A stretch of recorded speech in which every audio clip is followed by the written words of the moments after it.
Fala galera, aqui é o Drake. Esse grupo de jovens mal sabe os horrores que vão ter que enfrentar. Começamos lá em 1917, em plena Primeira Guerra Mundial, quando o soldado Heinrich e um amigo se preparam para atacar a trincheira inimiga. Só que o amigo do Heinrich é atingido antes de começar o ataque, e o rapaz tenta acudir o amigo, mas um superior o impede e faz o garoto continuar na luta. Assim, ele entra na terra de ninguém, o espaço entre duas trincheiras, porque nessa época a Alemanha e a França brigavam ferozmente por cada mínimo território, e o Heinrich era apenas mais um soldado no meio dessa luta por poder. Ele então avança e se joga no chão para se proteger, ouvindo um companheiro gritando por ajuda, mas quando o rapaz vai ajudá-lo, o companheiro recebe um tiro no olho. Em seguida, o Heinrich prepara o seu rifle para atirar, mas ele estava travado, e o garoto desiste daquilo e pega uma pá, indo pro X1 contra os inimigos. Então, a cena corta e vemos um caminhão repleto de corpos, entre eles está o corpo do jovem Heinrich. E antes de enterrarem os soldados alemães falecidos no campo de batalha, os uniformes deles eram recolhidos. Depois, os corpos colocados em caixões e enterrados em covas comunitárias. Já as roupas dos soldados eram levadas até uma lavanderia, onde as mulheres tiravam a sujeira e o sangue e os mandavam para costura, onde eram remendados para serem entregues a outros garotos que logo seriam mandados para lutar também. Enquanto isso, no norte da Alemanha, a gente conhece 4 adolescentes, o Paul, o Albert, o Ludwig e o Franz. Todos estavam na escola, mas o assunto principal era o alistamento militar. Os 4 estavam muito empolgados em serem novos recrutas, mas tinham um problema: os pais do Paul não assinaram a permissão para ele se alistar.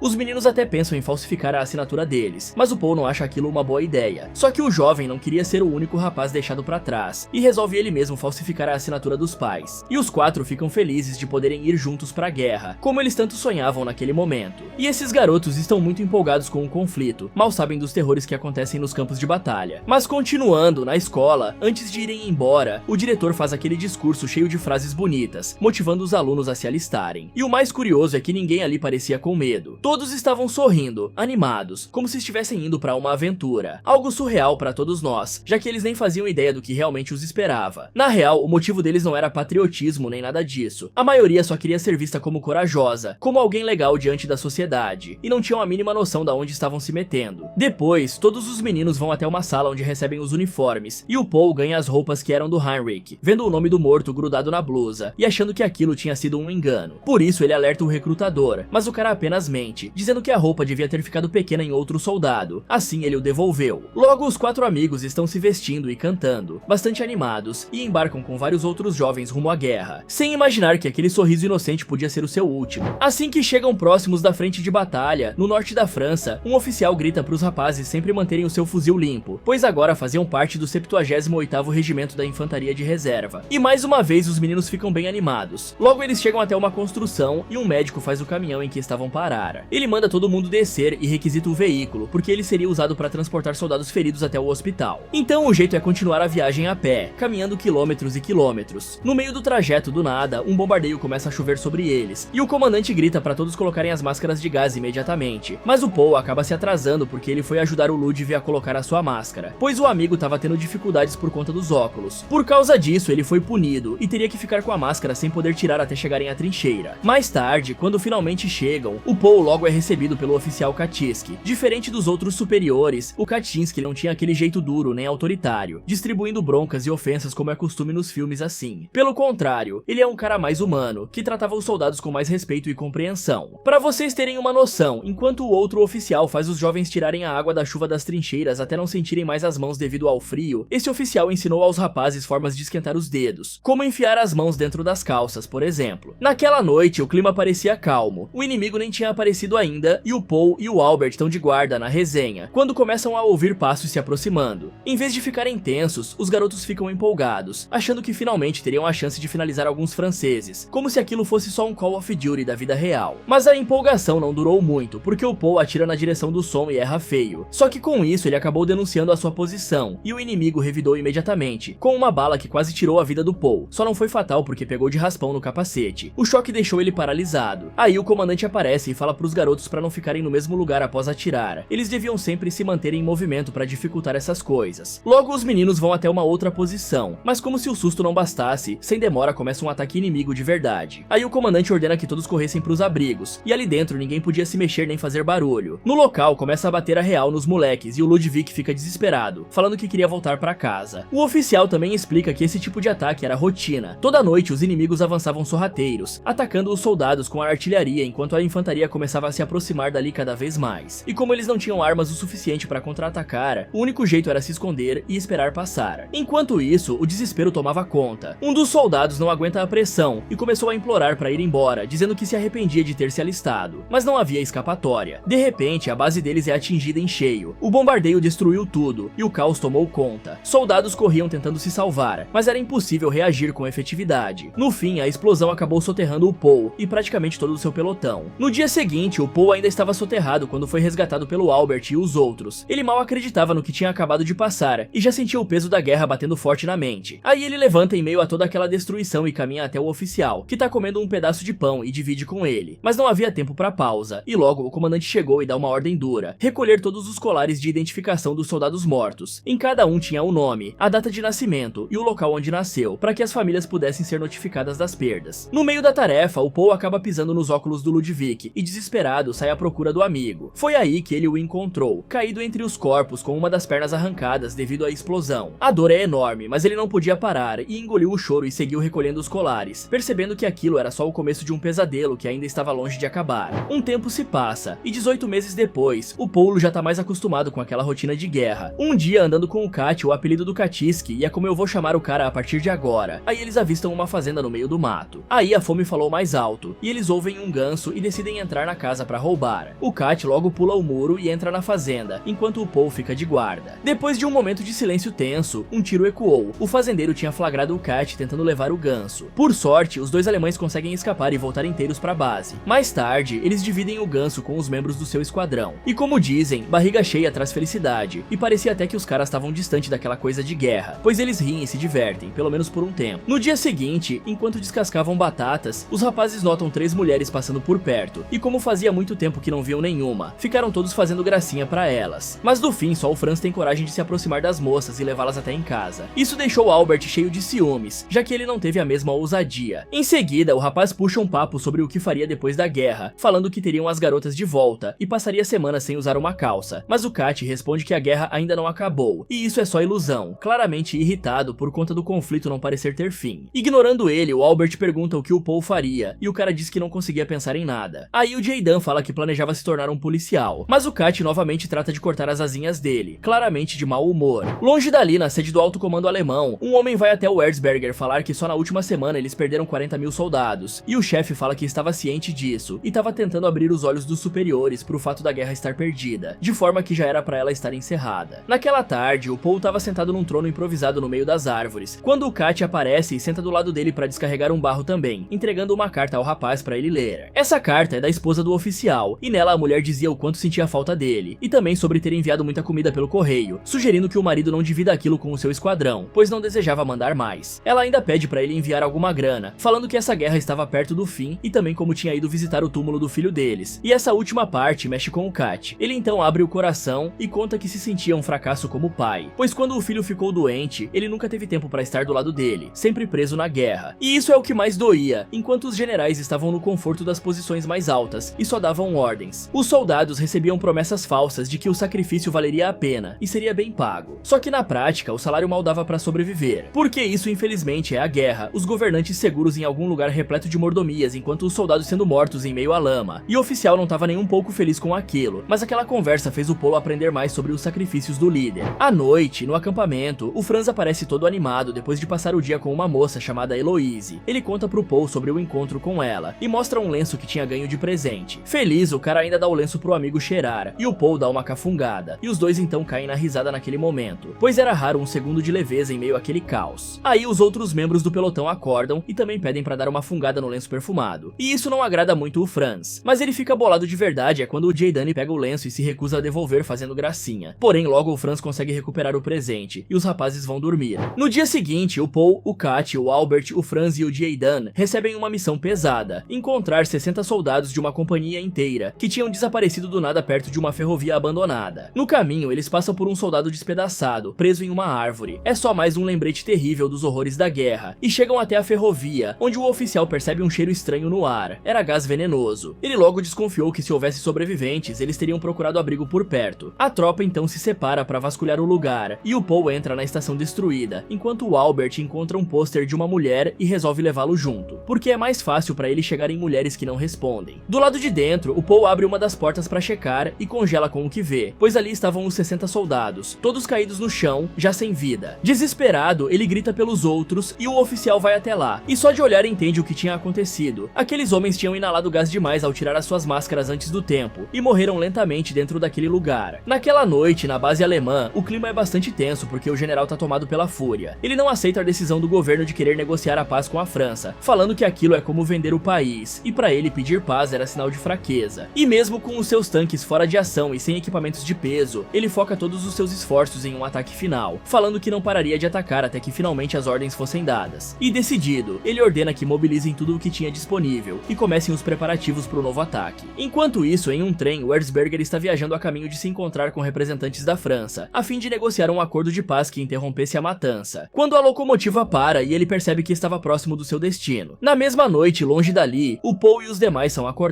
com um oficial falando que todos os homens capazes de se manter de pé deveriam ir para frente da batalha imediatamente. Assim, os rapazes embarcam em caminhões e são levados até uma trincheira, onde logo enfrentariam os franceses. De volta ao Erzberger, ele se encontra com o Marechal Foch, o responsável por negociar pelos franceses, e mostra toda a sua urgência em interromper aquele conflito, mas os rivais não compartilhavam da mesma pressa. O Marechal friamente entrega uma pasta com os termos do armistício, falando que os alemães tinham 72 horas para assinar. O Erzberger então fica desesperado com isso, pois planejava conseguir um cessar-fogo imediato e poupar mais vidas inocentes de serem ceifadas. Porém, o francês apenas fala que se ele estava tão interessado em poupar vidas, o cara devia assinar o armistício agora. Então a guerra continua, pelo menos por hora. E no campo de batalha, os soldados alemães estão prontos para atacar, e o Paul vê o Albert prendendo o cartaz da moça que tinha pego na parede da trincheira, antes deles receberem a ordem de atacar, partindo para cima da trincheira francesa. Nisso, muitos homens acabam perdendo a vida, inclusive o oficial que gritava os incentivando. Mas logo o Paul consegue chegar perto o suficiente da trincheira inimiga para lançar um explosivo. Depois, ele avança para cima dos rivais, finalizando eles brutalmente. Aí o rapaz vai para cima de um francês usando apenas a sua pá e o espanca, mas na hora de finalizá-lo não tem coragem. E outro alemão faz isso por ele, atirando na cabeça do França. A seguir, o Paul se une ao Cat, que tinha finalizado alguns inimigos e estava em uma cabana onde eles guardavam as comidas. Então, enquanto os alemães se empanturram, o chão começa a tremer e os ratos a fugir na direção contrária, fazendo eles sacarem o que aquilo significava. Naquele momento, a trincheira tinha sido tomada pelos alemães, por isso eles formam uma linha de defesa, mas isso não dura muito tempo, porque logo tanques inimigos surgem em meio à fumaça que cobria tudo. Pesados e implacáveis, eles destroem a linha alemã em questão de minutos, e as balas disparadas contra eles não causavam nenhum efeito. Pouco a pouco, os blindados seguem esmagando e destroçando tudo pelo caminho, obrigando os alemães a recuarem. Aí o Paul vê o Franz com cara de assustado em meio à confusão, sendo arrastado por um outro soldado e saindo da sua vista. Logo depois, o oficial chama, falando para atacarem as correias dos tanques, e eles explodem uma delas, impedindo ele de continuar. Em seguida, atacam mais explosivos dentro do blindado. Desse jeito, eles forçam os soldados lá dentro a saírem, e os dois, junto do Albert, finalizam vários deles. Nessa hora, uma visão arrasadora toma conta do Paul. Ele vê os soldados franceses usando lança-chamas e tacando fogo nos rivais que ainda resistiam. Por isso, o rapaz foge dali, enquanto o Albert fica para trás se protegendo atrás do tanque enguiçado. É então que o Paul presencia uma cena que nunca mais sairia da sua memória. O seu amigo de longa data, o Albert, junto de mais alguns alemães, são pegos pela onda francesa, e mesmo com o Albert implorando pela vida, os inimigos ateiam fogo ao corpo dele. Em choque e sem ter o que fazer, o Paul corre em busca de proteção, chegando até a trincheira alemã. Lá o Cat já o aguardava, e ele ouve as suas novas ordens, pegar as armas e munições restantes, e recuar para a cidade de Egsac, onde eles se reagrupariam. Com a base sendo destruída, ele tenta carregar toda a munição que pode, mas no meio da fuga tropeça, e cai dentro de uma cratera. Sem saída, o rapaz se finge de morto, enquanto ouve os inimigos passando acima dele. Então, quando o Paul olha para trás, percebe a presença de um soldado francês, prestes a atirar nele. Mas antes que o disparo acontecesse, uma explosão atira o rival dentro da cratera. E num ato de puro instinto, o Paul agarra a sua faca e o ataca, esfaqueando o inimigo várias vezes. Quando parou de golpear, o jovem viu o Franz agonizar lentamente, e o Paul finalmente percebeu o que tinha feito, e o choque bateu forte, ele já não reconhecia mais a si mesmo. A guerra estava arrancando tudo o que ele era, transformando-o em alguém que só sabia matar. Aí, em desespero, o Paul tenta ajudar o inimigo, ficando arrasado quando ele enfim faleceu. Depois, o rapaz decide verificar a sua identificação, e foi nesse momento que o peso da guerra caiu sobre ele. O inimigo que acabara de tirar a vida não era diferente dele, e também tinha uma família, também tinha uma vida fora da guerra. Só que agora, nada mais podia ser feito, e restava apenas o arrependimento, e as desculpas que o Paul repetia, prometendo que a esposa do francês iria ser avisada daquilo. Enquanto isso, dentro do trem onde as negociações aconteciam, os alemães discutiam furiosamente os termos impostos pela França. O acordo acordo era humilhante. Assinar significaria admitir a derrota e se ajoelhar diante do inimigo. Para muitos seria melhor continuar a guerra e pelo menos cair em honra do que se render dessa forma. Mas pro Erzberger aquilo era só balela, lembrando que o seu filho morreu na guerra e que aquilo não era honra nenhuma. Ele também fala que graças às cagadas dos generais, milhares de jovens estavam morrendo no campo de batalha sem nenhuma chance de vitória. Continuar aquela luta era só prolongar um massacre sem propósito, até porque reforços vindos da América não paravam de chegar e fortalecer os exércitos inimigos. Por isso, o Erzberger nomeia o Helldorf como intermediário e o manda fazer contato com o alto comando alemão imediatamente. De volta ao Paul, o vemos andando em meio aos corpos e à lama, um completo contraste com o general bigodudo que estava se deliciando com uma bela refeição. E mais uma vez ele se mostra irritado com a perspectiva de paz, porque toda a sua família era de militares, e o que seria de um militar sem uma guerra para lutar? Mas enfim, o Erzberger está limpando o sapato perto de um jornal com a manchete contando que o Kaiser alemão tinha abdicado do comando, na hora em que o Helldorf retorna com notícias do comando, dizendo que é para eles assinarem o armistício. Logo ele tá reunido com os franceses e tenta ainda negociar algo, dizendo que o povo alemão estava sofrendo com a perspectiva de uma anarquia e falta de alimentos, suplicando para que o marechal alivie um pouco as coisas ou corria o risco de ganhar o ódio eterno do povo alemão. Mas o marechal não se importa e manda ele assinar a rendição. E isso aqui é bem simbólico, porque os alemães realmente não engoliram esse armistício, e anos mais tarde o cara do bigode chefão dos nazi obrigou os franceses a assinarem a rendição nesse mesmo vagão. Mas voltando à história, com a assinatura feita estava decidido que no dia 11 de novembro, exatamente às 11 horas da manhã, a guerra terminaria oficialmente. De volta ao acampamento, o povo fica confuso ao ver tantos soldados comemorando, e logo descobre o motivo. A mensagem de que a guerra estava perto do fim já havia chegado. Finalmente, todos poderiam voltar para casa e rever as suas famílias. Pela primeira vez em muito tempo, o Paul sentiu esperança, mas havia algo que ele precisava fazer antes: reencontrar seus amigos. Ele vai até a enfermaria, onde dezenas de soldados feridos esperavam por atendimento, e é lá que o rapaz encontra o Jiedan, mas a situação não era boa, pois ele tinha sido atingido. Mesmo debilitado, o cara entrega ao Paul o lenço do Franz, revelando que o amigo havia morrido na última batalha. E mais uma vez, o Paul perdeu um dos seus queridos amigos, e o Jiedan tenta consolá-lo, dizendo que em vez de sofrer, ele deveria ser grato por ainda estar vivo e inteiro. E isso já era uma sorte diante do inferno que todos viviam. Abalado, o Paul deixa a enfermaria e pensa em queimar o lenço, mas desiste da ideia, e em homenagem ao Franz, amarra o lenço no pescoço. Logo, ele vê uma multidão de soldados famintos esperando comida. Foi nesse momento que viu o Kat e, aliviado, corre até ele, contando sobre o Jiedan. Por isso, o Kat sugere levarem um pouco de sopa de batata pro cara. Lá, eles entregam um garfo pro amigo ferido, e o Jiedan, não querendo passar o resto da vida como um inválido, e sem que ninguém pudesse impedir, ele crava o talher no próprio pescoço. Com isso, ele é mais um a ir de arrasta, deixando os dois horrorizados enquanto um outro soldado aproveita a ocasião para roubar a sopa deles. Mais tarde, o Paul está se lamentando, falando que a sua família não queria que ele fosse pra guerra por achar que o rapaz não daria conta, mas queria voltar vivo e mostrar pra eles que podia suportar aquilo sim. Depois ele se mostra triste pelos amigos mortos e o Kat se aborrece, falando que o rapaz deveria estar grato por estar vivo. Basicamente a mesma coisa que o Jiedan falou. Enquanto isso, o general bigodudo acha aquela rendição ordenada pelo governo uma vergonha. Por isso, ele decide reunir as suas tropas, falando que ia consertar isso. Na manhã seguinte, o Paul acorda e vê o Kat olhando pro horizonte. O amigo então comenta que pela primeira vez em todo esse tempo de guerra, não havia o som de disparos, bombas ou gritos, só silêncio. E pra comemorar, os dois vão pra fazenda de antes roubar alguns ovos. No caminho, o Kat fala sobre o quanto queria voltar pra casa e abraçar a esposa, porque ela era linda. O Paul, muito empolgado, fala pra eles trabalharem juntos, mas o amigo fala que era só um sapateiro, e ele um cara estudado. O oficial também aconselha o Paul a focar em ir pra faculdade. Na fazenda, o cara fala pro Paul que ele deveria entrar, pois se o fazendeiro o visse ia matá-lo. Rindo, o rapaz aceita e pula o muro. Só que enquanto ele recolhe os ovos, o filho do fazendeiro o encontra e o denuncia. E logo os dois alemães estão fugindo dali correndo sob uma chuva de tiros e um dos tiros fura um ovo. Por isso os caras resolvem comerem aquilo cru mesmo, como o Rocky Balboa. O oficial então resolve entrar na floresta sozinho para tirar uma água do joelho, quando o filho do fazendeiro que eles tinham roubado aparece armado. Pouco depois, um tiro ecoou entre as árvores. O Paul então corre desesperado e encontra o Kat ainda de pé, parecendo bem. Mas o alívio durou pouco. Em segundos, ele desaba no chão porque o disparo havia acertado o seu abdômen. Em pânico, o Paul carrega ele rapidamente até o acampamento, na esperança de salvá-lo. E no meio do caminho, dois caminhões repletos de soldados, comemorando o fim da guerra, passam pelos dois, e o Paul implora para que eles parem, mas é totalmente ignorado. Então ele levanta o oficial nos ombros e o leva até a base. Porém, quando chega lá e grita desesperadamente por um médico, o doutor examina a ferida e fala que ele não devia ter se dado o trabalho, pois o amigo já estava morto. Na verdade, ele morreu assim que a bala acertou o seu fígado e liberou as toxinas, formando o chamado sangue negro, de forma que não havia nada que pudesse ser feito. O Paul fica em choque, porque depois de tantos anos de guerra e depois de sobreviver a tudo, agora faltando poucas horas pro armistício entrar em vigor, ele se vê realmente sozinho. Enquanto ainda tentava lidar com a perda, um assistente do general chegou ao acampamento e ordenou que todos os soldados se reunissem no pátio. Lá, o Bigodudo faz um discurso anunciando que a guerra estava prestes a terminar e logo todos poderiam voltar para casa. Mas antes, ele queria que as suas tropas partissem para uma última missão: atacar a linha inimiga e retomar a cidade de La Tierra, mesmo que faltassem apenas algumas horas para o cessar-fogo, pois ele pretendia encerrar o conflito com uma vitória. A notícia cai como uma bomba entre os soldados. Todos estavam esgotados, famintos e desesperados para voltar para casa e ninguém queria lutar mais. Porém, recusar as ordens não era uma opção, e aqueles que tentaram resistir ou fugir foram executados na frente de todos. Então, eles marcham em direção ao campo de batalha, e quando chegam até lá, o Paul quis saber quanto tempo faltava até as 11, e um soldado respondeu que faltavam 15 minutos. Nessa hora, a ofensiva começa, e o Paul reconhece um soldado ruivo que tinha visto horas antes, um rapaz jovem como ele era no início da guerra, com os cabelos vermelhos igual ao Franz. No meio do caos, ele corre para enfrentar os inimigos que não estavam esperando, porque para eles aquele inferno todo também tinha chegado ao fim, mas logo eles reagem ao ver os alemães chegando, e o Paul mostra que tinha virado uma máquina de matar, finalizando vários inimigos. É aí que ele vê o jovem ruivo sob a arma de um francês, e mata o cara para salvá-lo. Só que outro francês corre pro jovem, e o Paul pula sobre ele, iniciando uma luta corporal que acaba com os dois rolando até um bunker. Lá dentro, por alguns instantes, o tempo parece congelar. Eles apenas se olham em silêncio, esperando aqueles minutos passarem rápido, rezando para que a guerra terminasse logo, e eles não precisassem se matar. Mas o destino é muito cruel às vezes, e de repente um soldado francês surge por trás do Paul e o atinge com um golpe de baioneta bem no coração. Alguns segundos depois, o relógio finalmente marca 11 horas, e todos gritam que o cessar-fogo havia começado. Os tiros então cessam, os gritos param, e a guerra estava oficialmente encerrada. Com as últimas forças, o Paul consegue sair do bunker e do lado de fora. Respira a paz pela primeira vez em 4 anos. Não havia mais bombas, nem disparos, nem sangue. Apenas silêncio. Ele também percebe o cartaz da mulher ainda preso ali, como se o Albert tivesse acabado de fazer isso, mas era tarde demais pro jovem. E ele tomba no chão, dando o seu último suspiro. Enquanto isso, o general alemão Bigodudo escutava o som do relógio marcando o fim da guerra. Ele não estava triste pelas vidas que condenou à morte, faltando poucos minutos pro fim da guerra, mas sim decepcionado porque não conseguiu conquistar as terras que queria. Pouco tempo depois, o comandante do regimento encontra o rapaz ruivo, vivo e a salvo, e dá a ele ordens de recolher os colares de identificação dos mortos. O garoto então vai juntando um por um, até que para, porque os seus olhos encontram o Paul, caído em frente ao bunker. O ruivo então se aproxima em silêncio, porque aquele soldado havia salvo a sua vida 2 vezes, e percebe o lenço do Franz nas mãos do Paul, e como forma de homenagem, ele pega o lenço e o amarra em volta do seu próprio pescoço, e essa foi a última saudação ao jovem finalizado. E assim o Paul finalmente descansou, livre da guerra, livre de um mundo cruel que arrancou dele todos os amigos e qualquer esperança. E encerramos com uma citação, falando que logo no início da guerra, em outubro de 1914, a batalha na frente ocidental ficou presa na guerra de trincheiras, e no fim da guerra, a linha mal tinha se movido, ceifando a vida de 3 milhões de soldados, que muitas das vezes morreram para ganhar apenas alguns metros de terra. Fala galera, o que vocês fariam para não ir pra guerra? Me contem nos comentários. E se você quiser ver outros vídeos como esse, é só clicar em um desses que estão aparecendo aí na tela. Muito obrigado por assistir